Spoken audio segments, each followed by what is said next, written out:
you might find yourself in a position of arm lock. You did all this hard work to get to the spot where the arm lock is available. And typically, all you're hunting is this hinge extension to finish your submission.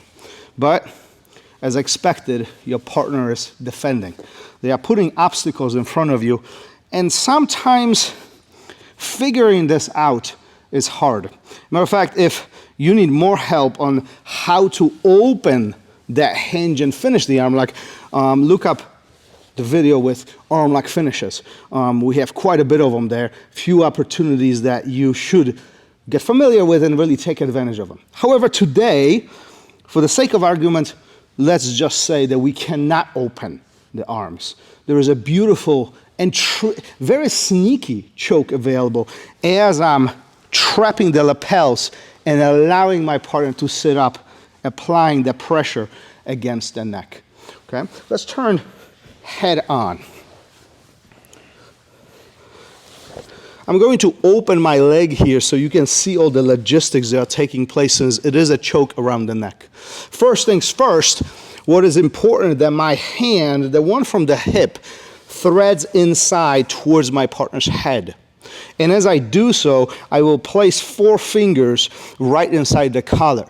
I want this to be a lift, which we will use later. Typically the hand that would be on the inside, my thumb will go against the collar on the opposite side. The trick behind right now is that I don't have the torque down to apply the choke, simply because my hips are slightly higher than his neck. So this will be very ineffective. Instead, by lifting my partner and bringing my knee right underneath and creating this elevation, think of it as pillow. He wants to be comfortable. You want him to be comfortable. Now this choke sliding motion becomes by far more effective and much easier to execute. So if we were to do this in the actual motion, notice how I'm separating his chin away from his chest. My hand on the inside will grip the collar, 4 fingers in. My opposite hand, the thumb, will go right behind. And notice how I'm really reaching in. I want to get nice and deep towards his ear. There's a lot of congestion that takes place between my leg, his shoulder, his hands, his arms. So there's a reach here. It's not going to be very deep, but it's important that I make an effort to get my thumb as deep as I possibly can. Now this is the dynamic moment where I'm going to begin pulling and remove my leg to lift. I'm not looking for a high lift, but I want his head to elevate above my knee.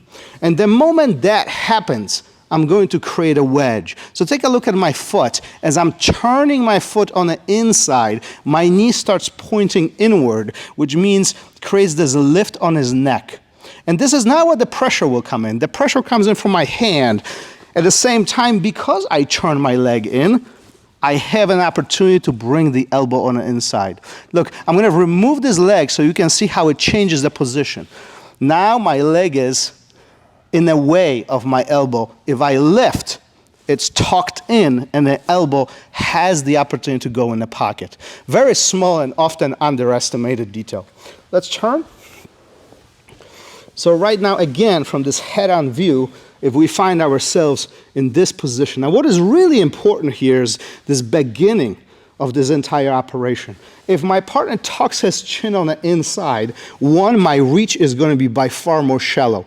2, I won't be able to really utilize the leg on top. So it is critical that we open their chin before we begin. There has to be space around this neck, and now you can see this more than ever. My heel is actually pointing away to making this space where my thumb will come in. But first, 4 fingers in on the near side. 2, my thumb comes on the far side, and this is where the pull will come in. Trap. Choke is already in play. Notice I don't even have to cut the blade down as much. There's a lift. Puts a lot of pressure on my partner's neck, really forcing them to tap. And last final time, gluing all of this together as we are attacking the arm lock. 4 fingers in, thumb in, lift, and we have our choke nicely in play.